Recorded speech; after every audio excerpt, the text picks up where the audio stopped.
Candidato à presidência da República pelo PSL, Jair Bolsonaro, segue internado em São Paulo. Prestes a deixar o hospital, o presidenciável me recebeu durante a tarde desta sexta-feira. Durante a entrevista, Bolsonaro criticou as declarações do vice, o general Hamilton Mourão, e disse que vence as eleições no primeiro turno. Falou também sobre a recuperação após levar uma facada durante um ato de campanha. Deputado Bolsonaro, como está a sua saúde neste momento? O senhor está com uma aparência boa. Estou, graças a Deus. Segundo os médicos aqui, pouco sobrevive uma agressão como aquela, uma faca que entrou 12 centímetros e o criminoso rodou dentro da minha barriga. Perdi 2,5 litros de sangue naquele momento. Estou de alta por esses dias. E a recomendação médica é eu não participar de evento nenhum até as eleições. Então, o senhor não vai participar dos eventuais debates do segundo turno? Eu vou cumprir a determinação médica. Estou há 22 dias aqui dentro. Sofri muito, Boris. Não é fácil você ficar dias e dias parado, cheio de tubo em cima de você aqui, mal se alimentando, com problema de os mais variados possíveis, né? E eu não posso bobear. Até eu falando demais, eu posso ter problemas com o meu intestino e eu ter uma recaída e ter que ser reinternado. Essa, então, é a recomendação médica. Mas isso significa que o senhor vai participar do debate ou não? Dificilmente eu participarei do debate. Dificilmente eu participarei de um debate. Dependeria de uma liberação médica, que eu acho que é quase impossível ele me conceder essa liberação. Neste fim de semana, a imprensa publicou algumas acusações de caráter grave que envolvem a sua vida conjugal no passado. Há furtos, enfim, há uma grande briga que envolve, o senhor já era deputado naquela época. O que há de verdade nessa história? Primeiro, eu não me furto a responder qualquer pergunta nesse sentido. Agora, deixo bem claro, o processo correu em segredo de justiça. A revista não poderia ter acesso ao mesmo. Estamos tomando providência contra o dono do cartório, o juiz e a própria editora Abril. Te respondo qualquer assunto. Qual é que eu respondo? Os fatos são verdadeiros? A própria ex diz, está na matéria, a senhora Ana Cristina, que foi no momento de separação que quase todos, né, muitos, têm o emocional sobe a cabeça. Ela diz que falou muitas inverdades e nada daquilo houve. Furto do cofre. Quando ela foi chamada para depor sobre o furto, ela não foi. Agora, por coincidência, havia sim um funcionário do Banco do Brasil acusado de ter furtado uns 15 cofres naquele momento.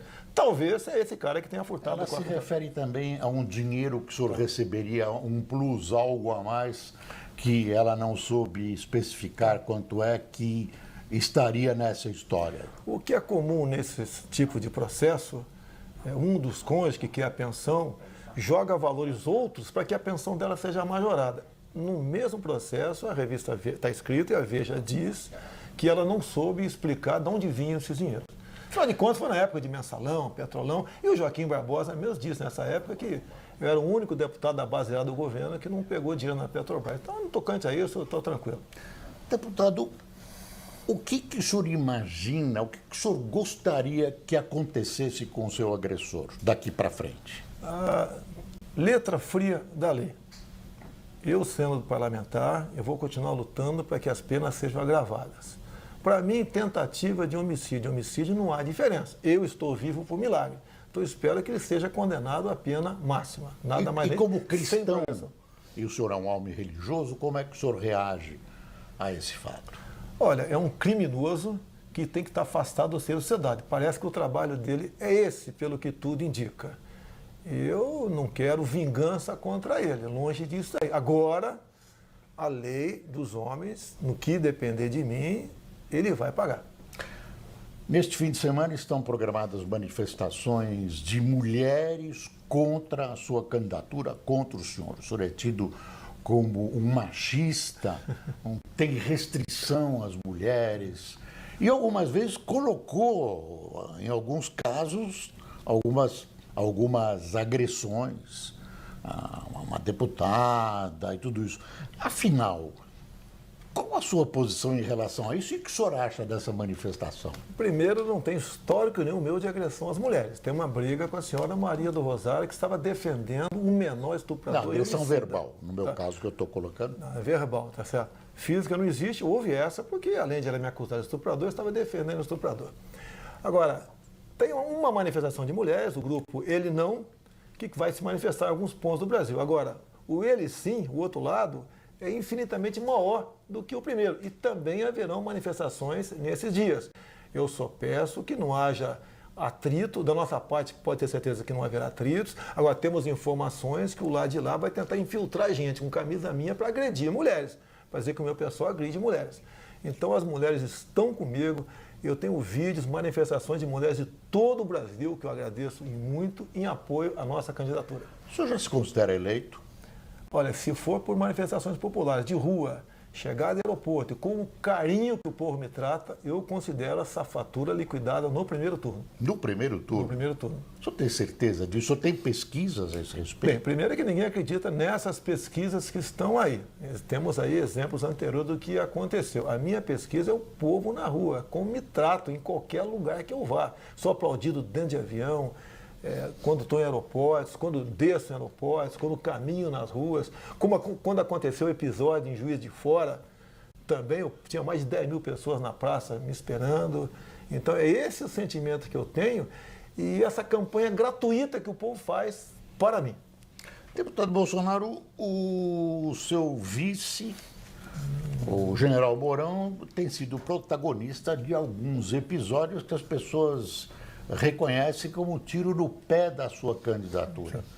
O senhor deu alguma recomendação a ele que ele moderasse, ou que ele reduzisse, ou que ele parasse de falar? A recomendação foi dada a todos de há muito tempo, medir as palavras.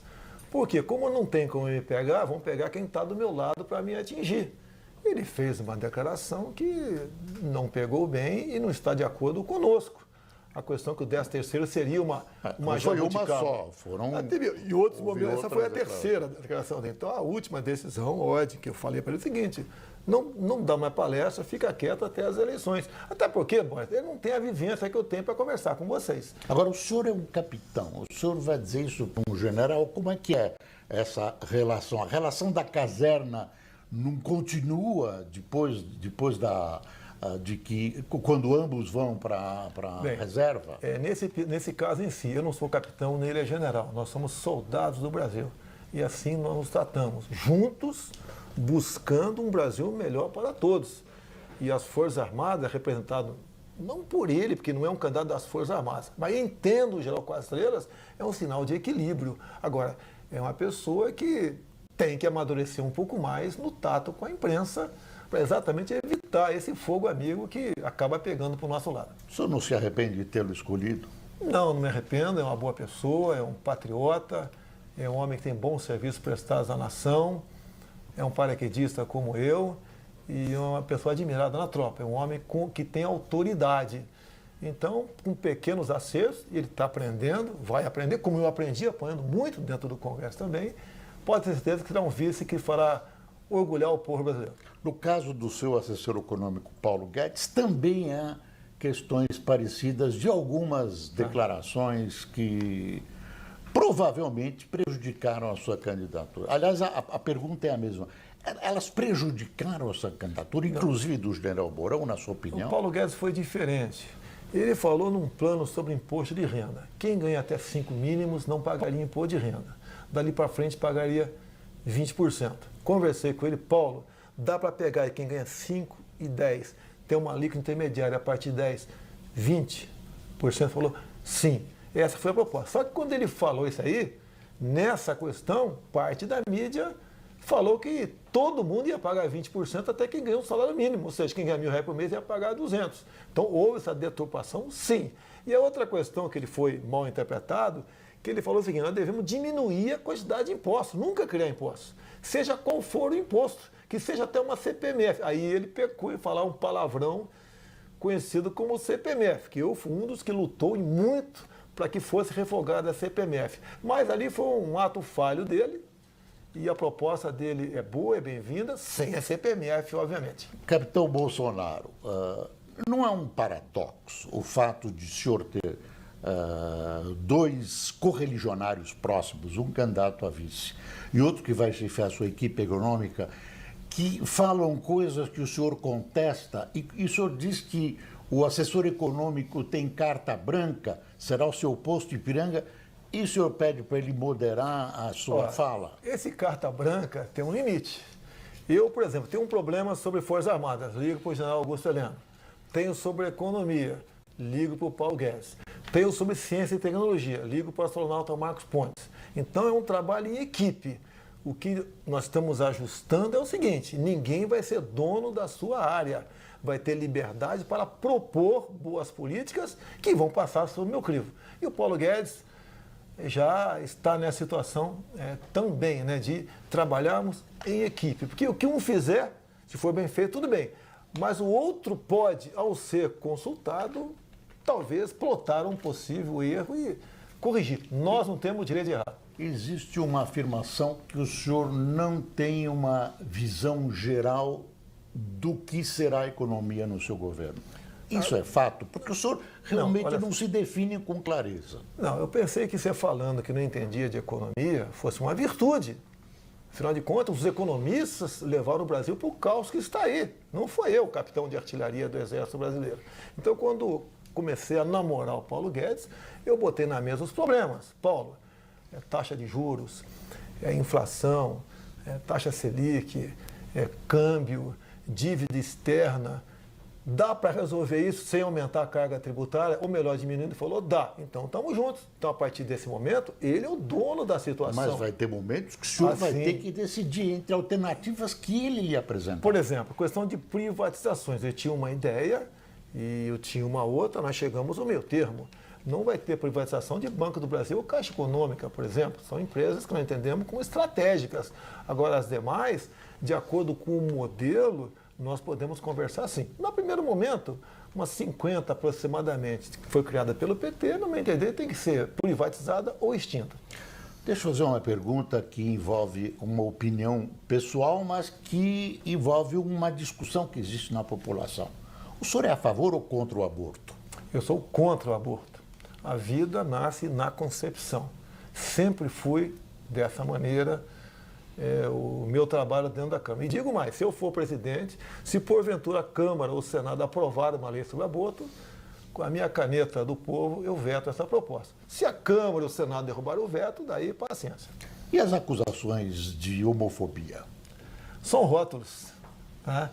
A minha briga é contra o material escolar desde 2010, quando apareceu o tal do kit gay, onde o Haddad era o ministro da Educação. Não podemos admitir, Bori, que nas escolas, criancinhas de 6 anos de idade tenham acesso a esse tipo de material, de meninos se acariciando, de meninas se beijando, porque você está ensinando algo que compete aos pais e não à escola.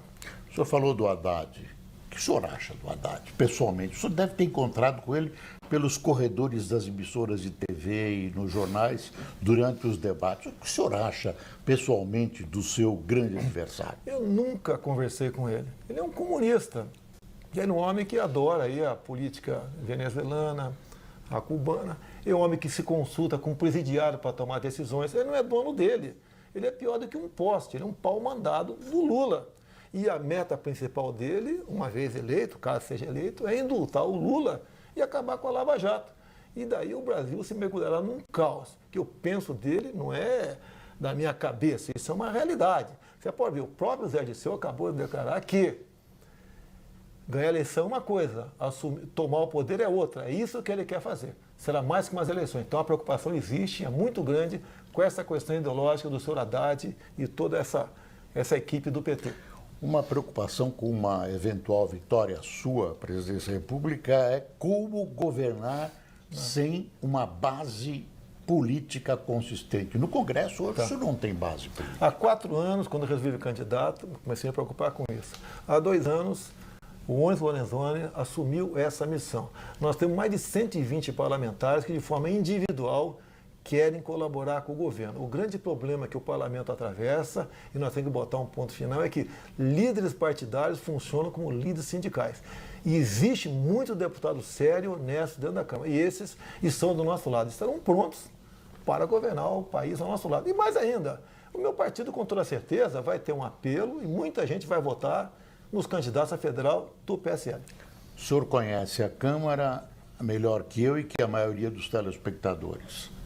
A Câmara, há muito tempo, tem um funcionamento, digamos, distorcido. Sim. Tem o toma lá da cá, cargos, etc, etc. O senhor acha que muda com a sua eleição? Muda, até porque você pode ver, nenhum partido médio se coligou comigo. O próprio Centrão é um ajuntamento de partidos fisiológicos. O próprio Paulinho da Força negociou com o candidato a presidente do Centrão a volta do imposto sindical. O que acontece normalmente? Nos últimos 20, 30 anos, acabou as eleições, o presidente eleito pega ali os 10, 12 líderes da maior bancada, vai para um canto lá do Palácio do Governo e negocia, ó, diretoria da Petrobras para você, de banco estatal para não sei quem, ministério para não sei o que lá, e daí está montado o governo. Isso chama-se governabilidade. Eu chamo isso de roubabilidade. Isso tem que deixar de existir. Um presidente sério, honesto, ele tem que escalar um time que dê satisfação às necessidades do povo. Não, eu admito que o presidente tem essas intenções. O que eu duvido é que a resposta do lado de lá seja efetiva, com um cachimbo. Faz a boca torta. Nós sabemos que provavelmente a renovação no Congresso será baixíssima. Então a pergunta que se faz é a seguinte: como governar com boa vontade, com boas ideias, que eu acho que todos os candidatos têm, sem um apoio maciço que possa permitir até reformas constitucionais no Congresso Nacional? Foi tratado com os grupos parlamentares os problemas regionais, estaduais, e levantamos todos, atendemos todas as bancadas, as mais variadas possíveis, sem o tomar lá da cá. Isso foi acertado entre nós. Nós, Boris, não podemos continuar fazendo essa política feita até hoje. Isso leva à ineficiência do Estado e à corrupção. Quando eu falo em deputados honestos, são parlamentares honestos, sim, que não querem conversar com o Sérgio Moro em Curitiba. Então, nós queremos resgatar o Congresso. Hoje em dia, Boris, quem tem coragem de chegar na rua e falar que é deputado federal? Vamos acabar com isso. Essa é a intenção. E outra, eu não estou coligado com ninguém, não tenho acordo com nenhum médio partido, nada. Eu estou sozinho nessa briga. Agora, tenha certeza, mais de 40% da bancada do Centrão, de forma individual, trabalha para a minha campanha. Pega o santinho deles na rua. Está a minha fotografia lá, nesses caras que deveria estar a cara de outro candidato. Como é que o senhor vai se relacionar com os governadores de oposição? Governador... as pessoas estão falando pouco, a eleição presidencial cria uma sombra sobre as eleições de governadores. E governador é importante. Sim. Como é que o senhor vai se relacionar com os governadores da oposição? Nós não podemos penalizar o povo por uma questão ideológica da minha parte. Você tem que respeitar a vontade popular. Mas, obviamente, você tem que tudo é priorizado. Nós vamos priorizar os problemas mais graves e os governadores mais afinados conosco. Um governador, por exemplo, um partido que faz uma oposição radical, né, nós vamos tentar não atrapalhar, não beneficiar a população daquele estado, mas vai ter um tratamento secundário. Forças Armadas. As pessoas insistem em afirmar que o senhor tem um olhar especial para as Forças Armadas, da onde o senhor é originário. E essas pessoas falam num perigo de golpe. Como é que o senhor reage a isso? E o golpe seria feito através do senhor, quer dizer, conduzido, levado, permitido, bem visto pelo senhor. Existe isso? Olha, teve um impeachment agora. Quem está dizendo que foi golpe? Foi o PT que dizendo que foi golpe. Da nossa parte não existe golpe. Seremos escravos da Constituição e da legislação. É assim que ser tratada a coisa pública. E governaremos, Boris, pelo exemplo. E como o senhor vai tratar o Exército? Olha, eu sou o capitão do Exército Brasileiro, vai ter tratado com dignidade, que não foi tratado nos últimos anos. Tem uma Força Armada sucateada, os seus integrantes, uma remuneração pior existente dentro do próprio Poder Executivo, e devemos resgatar, porque se lembra das Forças Armadas para tudo. Tá?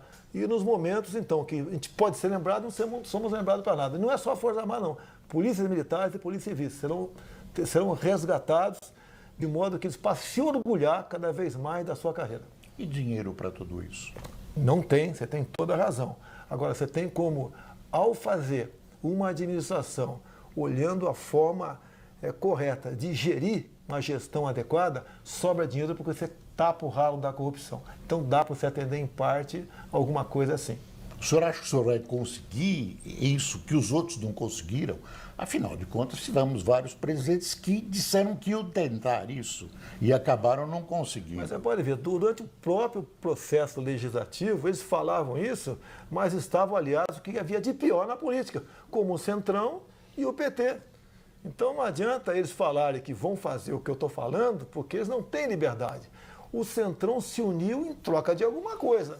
E nós sabemos que coisa é essa, né? É os bens do poder público. Comigo não tem isso. Eu não tenho contato com ninguém. O partido que foi ligado a mim, o PRTB, do Levi Fidelis, foi para trazer o vice para nós, nada mais além disso. E não tem nenhum compromisso com o senhor Levi Fidelis, com o seu partido, a não ser trabalharmos para o bem do Brasil. E a dívida pública? Parece que o general andou deitando falação também sobre negociação da dívida pública. É um capítulo delicado. Ele falou também numa área que não é dele, né? A nossa dívida pública está se aproximando dos 4 trilhões de reais. E a conversa com o Paulo Guedes dá para começar a pagar essa dívida? Ele botou um plano na mesa e falou que dá. Aí entra aquela questão da confiança, a carta branca. Como é que ele vai pagar essa dívida? Tem a proposta dele. Por exemplo, tem que entrar mais recurso na Caixa do Tesouro se aumentar imposto. Como? Desonerando, desburocratizando, desonerando a folha de pagamento, é você fazendo comércio com o mundo todo sem o viés ideológico, é você jogando nisso, você aumenta o emprego, jogando pesado na segurança, você aumenta a receita que vem por parte do turismo, é buscar agregar valor naquilo que nós produzimos. O Brasil não pode continuar exportando um navio de minério de ferro, receber de volta uma canoa de aço ou meia dúzia de laptops. Temos que agregar valor. Temos que investir em energia em nosso Brasil, que tem o problema ambiental indigenista, que nós vamos solucionar isso daí. Atender a questão da bancada ruralista, que trabalham, é os que nos dão superávit na balança comercial. É fundir, por exemplo, o Ministério do Meio Ambiente com a Agricultura para acabar com essa briga. É fundir o Ministério do Planejamento com a Fazenda para que temos, sim, um super-ministro que possa planejar e executar a contento o orçamento. Você pode ver, esses ministérios que estão solteiros por aí, cada partido tem um deles, e cada partido está vendo o seu interesse, não o interesse da nação. O senhor falou em impostos. O senhor não vai aumentar impostos. Isso é uma condição sine qua non para o nosso economista, até porque nós ultrapassamos a curva de Laffer há muito tempo. Se aumentar qualquer carga tributária, a arrecadação diminui. Ninguém aguenta mais pagar imposto no Brasil. E, finalmente, como é que o senhor vê a pessoa e o governo do presidente Temer? Ele pegou uma economia arrebentada. Agora, é um homem que fazia parte do governo do PT. É um homem que está sendo acusado de muita coisa, que isso não o permite governar. Tá? Não critico o governo Temer, porque ele pegou o bonde andando, Jair. Eu espero, uma vez eleito, aí se aproximar para fazer a transição. E eu quero, Borges, uma política daqui para frente. Eu não quero governar com olhos no retrovisor. Mais uma última pergunta. Dizem que os seus filhos terão ingerência dentro do governo porque eles são políticos. Até que ponto eles vão participar das decisões palacianas se o senhor for eleito? Não serão ministros, mas os meus filhos, todos, em especial o Carlos, que está há 20 dias comigo aqui, é uma consciência que sempre me alerta do que eu posso ou não posso fazer. Ele bota freio em mim. Isso é muito bom, você ter um filho do teu lado para te orientar, te aconselhar e você tomar decisões corretas. Agora, não farão parte de governo como ministros. Deputado Bolsonaro, em nome da Rede TV, eu queria agradecer a gentileza da sua entrevista e desejar boa sorte nas eleições. Muito obrigado. Nos veremos brevemente no Palácio do Planalto. Jair Bolsonaro acionou o Ministério Público do Rio de Janeiro para pedir a retirada da circulação da edição desta semana da revista Veja. A publicação traz uma matéria em que relata o processo sigiloso envolvendo o presidenciável, sua ex-mulher, Ana Cristina Valle, e o filho dos dois, Renan. Além disso, o candidato também pede uma investigação da conduta da revista Veja. No documento, obtido com exclusividade pelo jornalismo da Rede TV, o advogado do candidato e presidente do PSL, Gustavo Bebiano Rocha, afirma que a divulgação das informações trata-se de gravíssima violação ao princípio da dignidade humana de todos os envolvidos no processo e pede ação pronta e eficaz do Ministério Público do Rio de Janeiro para impedir a circulação dos exemplares desta edição da revista. A Veja não se pronunciou sobre o assunto.